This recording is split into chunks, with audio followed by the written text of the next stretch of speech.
And hey, everyone, it's Friday. And although I love my job, I'm excited for Fridays. My new friend, Tasha, is it Tasha or Tasha? Tasha. Tasha, with emphasis. I like that. My new friend, Tasha, is like, you see her staring down now. She is like sharing the live stream to her people. She's starting a watch party. So if you're friends with Tasha, I'm going to know why you're here. But welcome to a Friday edition of Litvak Leadership Live. Tasha is friends, acquaintances, something with my cousins who live in Las Vegas. And they said, you need to interview Tasha. So Tasha, welcome to Litvak Leadership Live. Thank you. I'm really excited to be on here. Thank you for having me. I am so happy to have you here. So Tasha has a couple unique things that she's involved with. Oh, and here she is, the one, the only Sari from Mexico. Come on. Sari's just a world traveler. So Tasha runs Cannabis Care Las Vegas, and Tasha also is a huge advocate for being involved in your local community. So we're going to talk about the leadership aspect things of these two different topics and wherever else the conversation goes. So Tasha, let's begin with cannabis because, you know, everyone who's my age and younger loved cannabis at some point in their lifetime. So tell us about Cannabis Care Las Vegas and how you started it and why you started it. So here in Las Vegas, we've been ahead of a lot of states. We have had medical marijuana here since 2001. And unfortunately, nobody really knew about it. It wasn't really advertised. There were no dispensaries. I personally didn't even know about it for a long time, and I've lived here for a while. But you don't know what you don't know. Right. And I got really sick in 2006, and after going the doctor's route and pharmaceuticals, surgeries, and shots all the time, I was only getting worse. And I was pretty much praying to die almost every day. Like I couldn't ever take my own self out, but I sure was asking God to take me. I just didn't feel like I could deal with it anymore. And I didn't feel like I was a good mom or anything. I was pretty much laying around all the time, not feeling good. It's no life to live. Okay. And then, so can I ask you, or is it too personal, what chronic illness did you have or do you have? So I still have them. Nothing's a cure-all, right? But my life has completely, I feel like I've gotten my life back. I was diagnosed, well, it kind of goes back even further before 2006 because I have had chronic migraines since I was little. I remember being sent home in the 3rd grade, like sick from them. And then I have something called PTSD. It's from long-term trauma and abuse as a child. Okay. Lifelong. And then, but really 2006 was physically when I was just like, boom, my whole world turned. It took them a year to diagnose me. At first they said I had MS. They tried to take away my driver's license because I was passing, fainting, blacking out. But then after being sent to California for more testing, they decided a catch-all and diagnosed me with fibromyalgia at the time. Now, I thought fibromyalgia was something to do with your hands. No, it is an all-over chronic body condition. You hurt every single day. Your muscles are really sore. Your joints hurt. You have usually about 18 tender points in your body that just hurt. It feels like vice grips are on them. You don't like, usually people touching you, touch hurts. For some people, even wearing clothes, their skin burns, tingles. Oh my, how horrible. So it sucks. Yeah, that's terrible. Yeah. And then with that came other secondary conditions. I was later diagnosed with Raynaud's. Now that one does have to do with your hands. My hands and feet would turn purple and lose circulation, color. I can't live anywhere that it's cold. It really physically hurts badly. And then in the summertime, they're just on fire. So it's both ways. Wow. Yeah.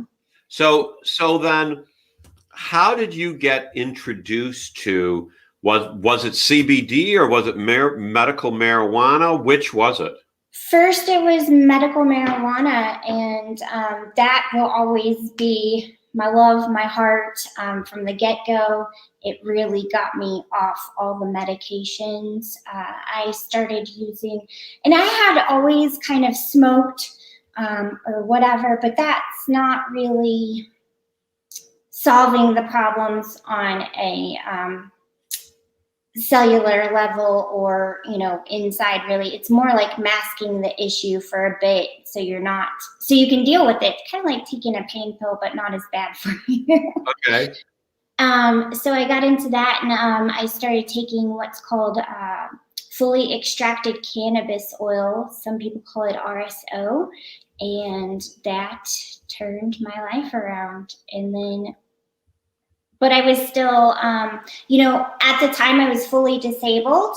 But even after adding the RSO and changing the way I ingest cannabis, and even though I got off all the pills, I was still not able to work full time, or I'd have flare-ups if I went on, let's say, I've been doing a lot of hiking this last year. If I would have done that before, I would have been down for days, maybe a week, from a flare-up and causing so much pain in my body, just saying, nope, we can't do that. So I have so many questions. So the first question is, so you're not on any medication. The only thing you do is ingest in some form or fashion medical marijuana. Yeah, I take cannabis. I take supplements as well. Not too many. I'm not a big supplement taker too much, but I have a few favorites that are actually just sprays. But that's it. I changed my diet. I changed my mindset, and I changed and started using cannabis properly, and it changed my world. So, okay, so now Michael here has a question. CBD didn't help, only the MMJ. So that's No, medical CBD. marijuana. What's the J?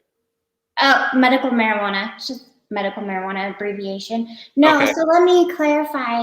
I started using the RSO and the cannabis and smoking and helping with that. But again, like I said, I wasn't able to work full time.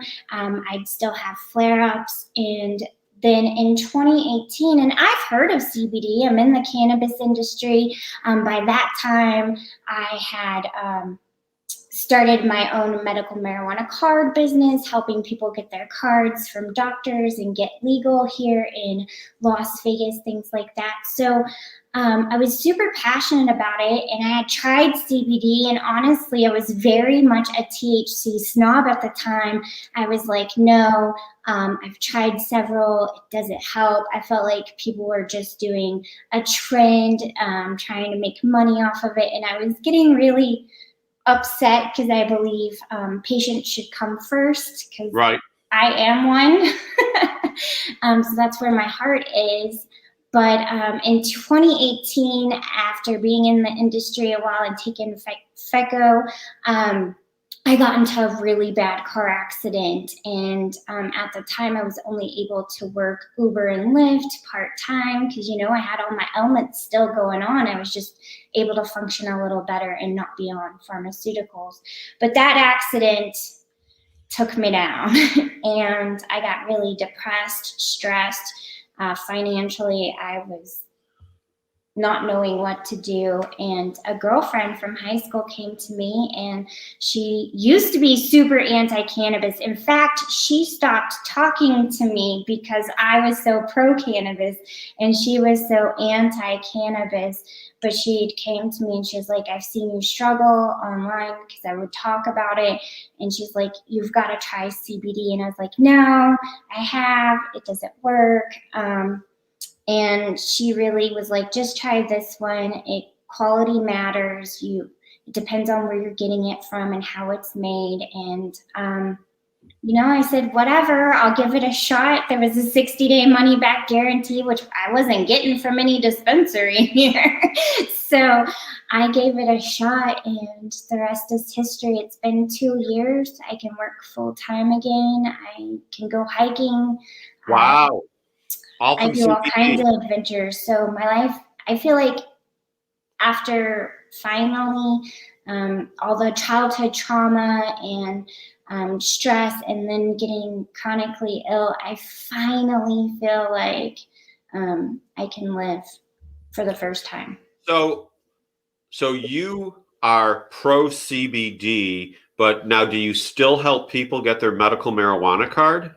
I don't do that any longer, just because it's super easy to do it yourself. If somebody does contact me, I will walk them through the steps for free, just because it's that easy now.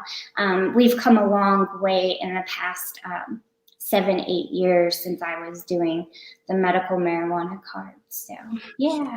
So now my cousin also tells me that you have a vegan restaurant. Is that correct? No. I don't. I thought she said you were a vegan. No, I'm not. I'm confused. I like steak, sorry. Help me out here, Sari. Okay. So I know you're also very involved with getting involved in one's local community.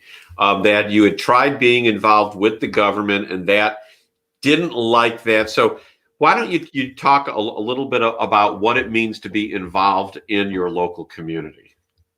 I personally feel like we can make a bigger difference when we directly get involved in our community. We shouldn't wait around for the government to build homes, build houses, feed the homeless, or help the ones that we know and love. Especially this last year, right? Everybody knew somebody who was struggling, needing food. Something, right? Depression, anxiety. And so I really feel like it's up to us, the people, to reach out and really be the support that our community needs. Wherever we see a need, or wherever we think a need needs to be filled, I feel it's our personal responsibility to step up and do it if we're passionate about it. Don't just wait for somebody else to do it. Don't wait for an organization even to come along. Just do it yourself. Gather your friends and, see who wants to get involved with you. A lot of people are just waiting for people to start something, to organize it. They don't know where to put their time into. So if you start something and reach out to your friends and are like, hey, I'm doing this, do you want to help? Most likely they'll say yes. Well, and I had a very interesting situation like that. I'm part of a mastermind group where there's 24 of us across the country, and one of here in Louisville, there's actually 2 of us in the same group. Everyone else is in different parts of the country. And Michelle Jessie Vincent, who lives in Louisville, and she's with Ahead Human Resources. So if you're looking for people, call Michelle Jessie. I will put you in touch with her. But anyways, she had this idea that we should collect coats, new and gently used, for the needy. So we all started collecting coats, and I was falling behind on it because I was super busy with other things. And then there was one day where I said, okay, some people collected 50 and someone collected 25, and one guy had collected 95 coats. And we were doing this from Thanksgiving. We were going to do it till Christmas, and then we decided to do it until New Year's Day. And so about 2 weeks before Christmas, I go online and I make a video telling everyone that I'm collecting coats, and I put it on my subdivision's Facebook page. And next thing I knew, my neighbors, who I don't even know, but I looked to see who was looking at it because it's only a group in the page. I started friending them all, and they started DMing me. Well, between 2 weeks before Christmas and New Year's Day, I collected, and I don't think I'm exaggerating, 126 coats. That's bad. And I gave them to Jesus Cares at Exit Zero in Jeffersonville, Indiana, a ministry that supports the homeless. Matter of fact, they do more than support the homeless. They help the homeless, which there's a very fine distinction there because they help the homeless become not homeless, not by giving them somewhere to live, but by helping them get their ID and apply for jobs, etc. But it made me realize, and hearing you talk about it, those coats would not have been donated to anybody, I don't think, if I hadn't gotten on my subdivision's Facebook page and then had and then put some comments there afterwards. You know, you talk about people are just waiting for people to do something. So what are you doing to get people involved? Because you're obviously passionate about this. Right now I'm finishing up what I was calling blessing bags. We're taking them to the Las Vegas street teens. And really, I just made a post or two and reached out to my friends and people on Facebook in the Las Vegas community and asked them if they were interested in helping. And a lot of people, even if they couldn't donate money, they would donate their time. They came over and helped make cards for the bags. And I'm going with the kids today. I'm going to go pick up a few of the teens that my friend has, her teens, and take them with me to drop off all these lovely bags to the Las Vegas street teens here locally. Wow. But really, I think that you don't even need to do something like that. I feel like when you're out and about in your car, if you have an extra few bottles of water and maybe some peanut snacks or jerky snacks or whatever, if you have some extra money and you can buy a pack of socks, separate them, and when you see somebody on the corner, hand them a little care package, you know. Yeah. And simple things in your everyday life, even just smiling, especially right now. I know we don't really see smiles on a lot of people, but if you have a bare face or smile with your eyes, but taking the time to just make eye contact with people and smile at them, I think makes a difference in our world, in our community. So it's really getting back to the basics. I think that we have gotten away from the basics, and it's as simple as going back to the basics and doing stuff in your everyday life.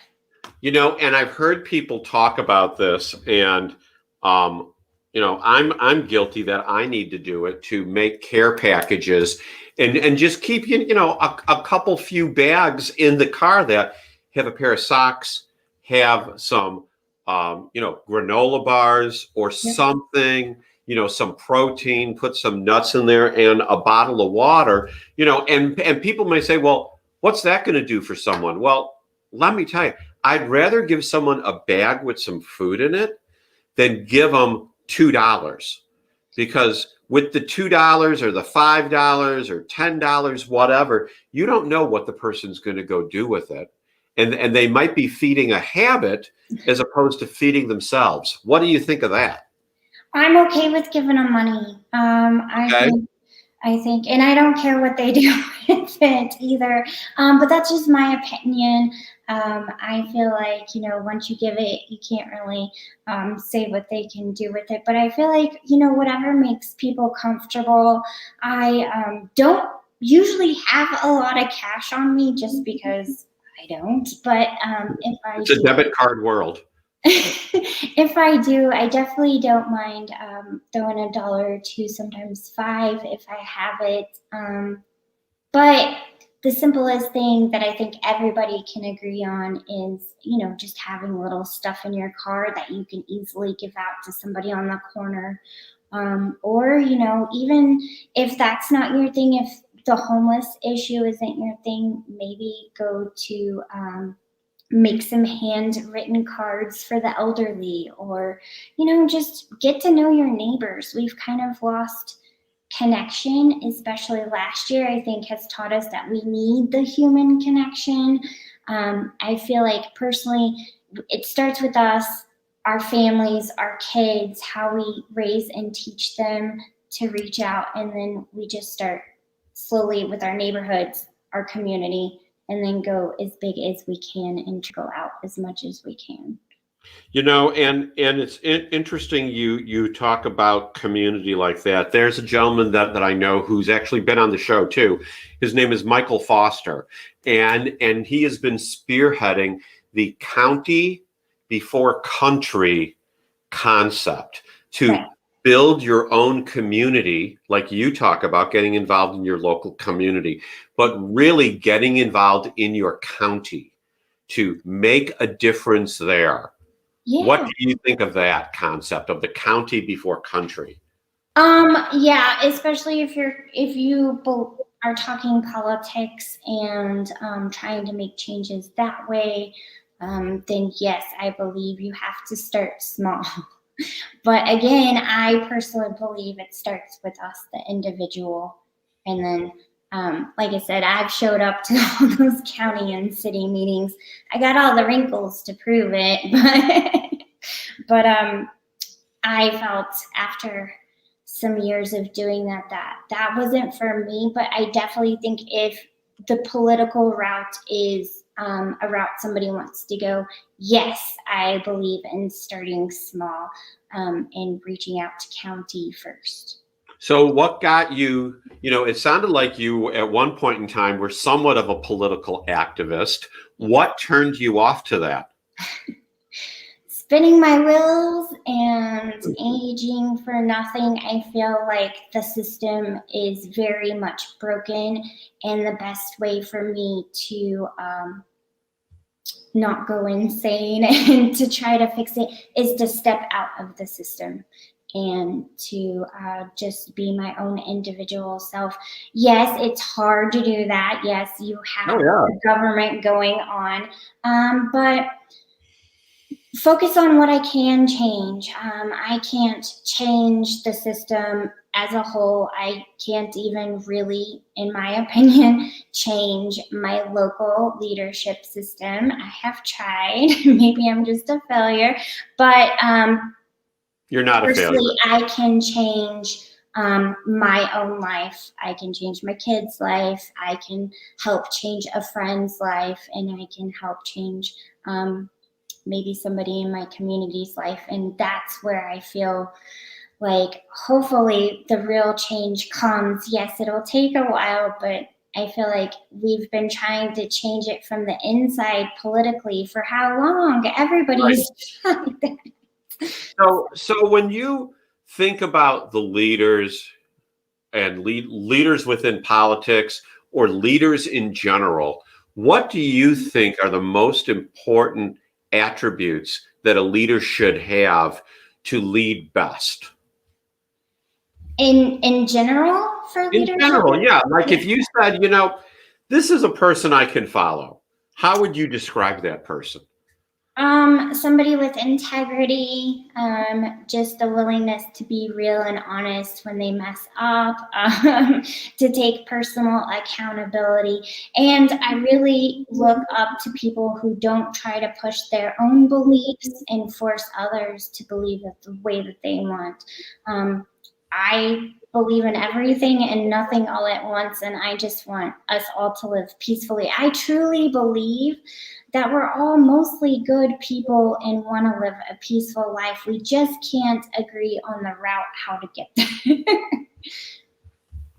So what do you think would be the route to get there? You must have an idea. Yeah, again, to take it back to the individual, I think that we've given too much responsibility to the government to come save us, to tell us what to do. Now we're looking at them for health, medical decisions. We've really let go of a lot of the responsibility and kind of put the weight on, they'll take care of us, they'll make the right decisions for us, they'll spend our money correctly, when I just don't want to participate in any of that, and I don't want to force anybody else to. I think if, in an ideal world, we would all just have self-ownership and live in a voluntary society, as long as if you're not hurting somebody, then live and let live. Yeah, I hear people talk about all the time, and frankly, I'm one of those people that bring it up when you talk about.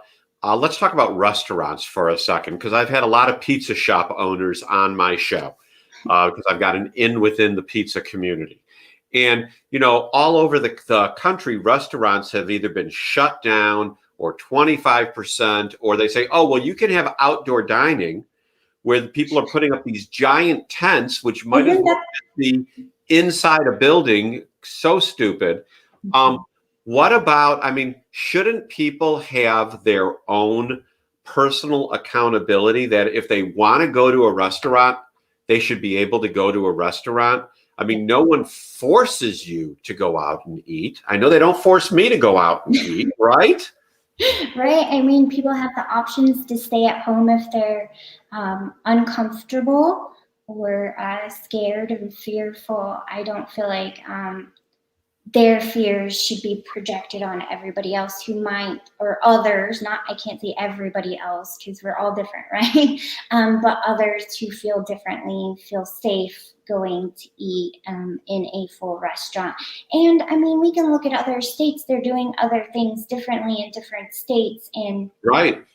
I just came back from Tennessee a couple of weekends ago, and everybody was walking around going into the restaurant without a mask. It was more of a suggestion. It was not mandated or anything like that. So I don't know. I don't feel like. And you're feeling fine still? Yeah, so far I'm still alive and kicking. So good. Yeah, I've driven for Uber and Lyft and done things like that this last year. Even tried some food delivery for a bit. So I was pretty exposed. Not to say that, it can't happen to me. I do know people who have passed from, Yeah. So I don't want to even say the word because it's so censored right now. Yeah.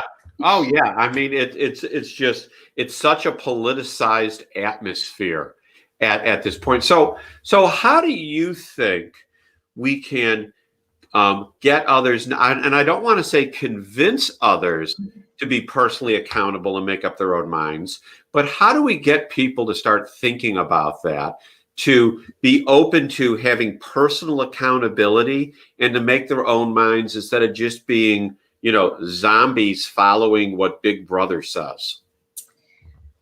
Just have conversations like you and I are, do videos like this, get the message out, make a little tiny post, drop little seeds everywhere and hope that the seeds are planted and hopefully one day grow. They can't unhear what we tell them, right? So somewhere in there, it's working and they're thinking about it, and maybe they'll look a little further and decide, and just show them in your actions. Be the person that, you want to see the change in the world, be the change that you want to see, and take actions and show other people, and they usually will be like, okay, that's something I want to do too.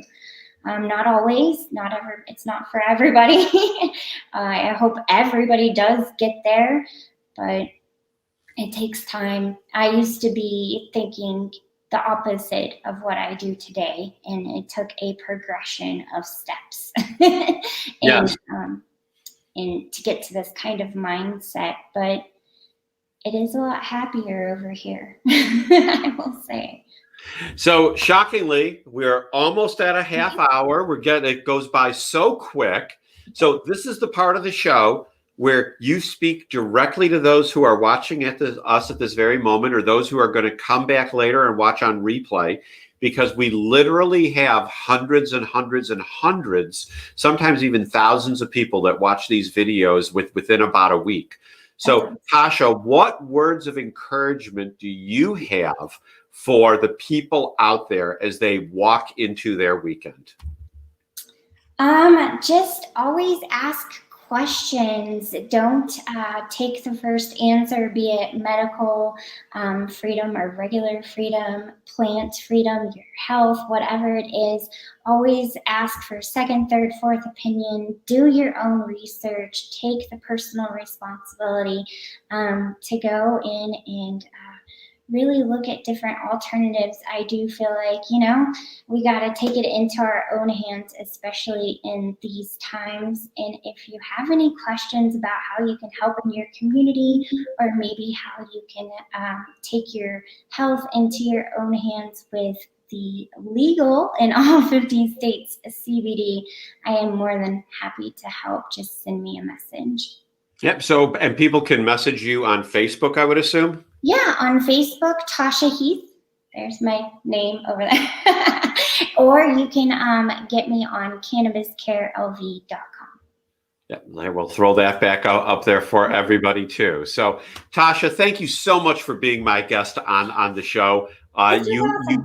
You've got a very unique insight and a gentle spirit about you, and it's just nice listening and refreshing to hear what you have to say. Oh, I really enjoyed this. Thank you so much. It was an honor to be on.